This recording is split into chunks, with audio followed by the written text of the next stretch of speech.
বলুন কি হয়েছে আপনার? কিছু না। আরে বলবেন তো কি হয়েছে? তুমি জানো না আমার কি হয়েছে? আরে আমি কি করে জানবো আপনার কি হয়েছে? আমাকেও জিজ্ঞাসা করো না আমার কি হয়েছে। আরে ম্যাডাম আমি ডাক্তার, আপনার স্বামী না।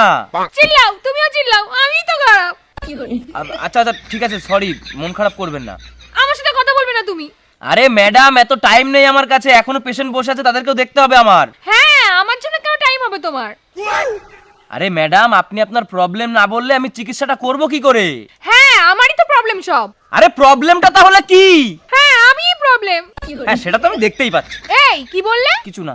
না না, আমিই তো প্রবলেম। যখন আমি মরে যাব না তখন তুমি আমার দাম বুঝতে পারবে। लेकिन ये साला कर क्या रहा है यहाँ पे? আরে পাগল টাগল হয়ে গেছেন নাকি? কি বলছেন আপনি? হ্যাঁ, এতই যখন প্রবলেম তাহলে আমাকে চিকিৎসা করো না, ছেড়ে দাও আমাকে।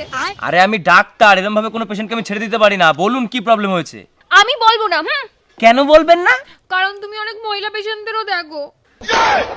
আরে ভাই আমি ডাক্তার, আমি দেখবো না তো কে দেখবে? দেখেছো দেখেছো, তুমি আবার চিৎকার করছো আমার উপর। আচ্ছা আর মহিলা পেশেন্টদের আমি দেখবো না। সত্যি? হ্যাঁ সত্যি। আমার দিব্যি বলো। আরে হ্যাঁ আপনার দিব্যি। আচ্ছা ঠিক আছে। এবার বলবেন কি প্রবলেম হয়েছে আপনার? কোনো প্রবলেম নেই। আরে তাহলে এখানে কেন এসেছেন? যান বাড়ি যান। তোমার তো দেখছি আমার নিয়ে কোনো চিন্তাই নেই। একবার ভালোবেসে বললেও না তোমার কি হয়েছে। আচ্ছা বাবু সোনা জানু, এবার তো বলো তোমার কি হয়েছে? কিছু হয়নি।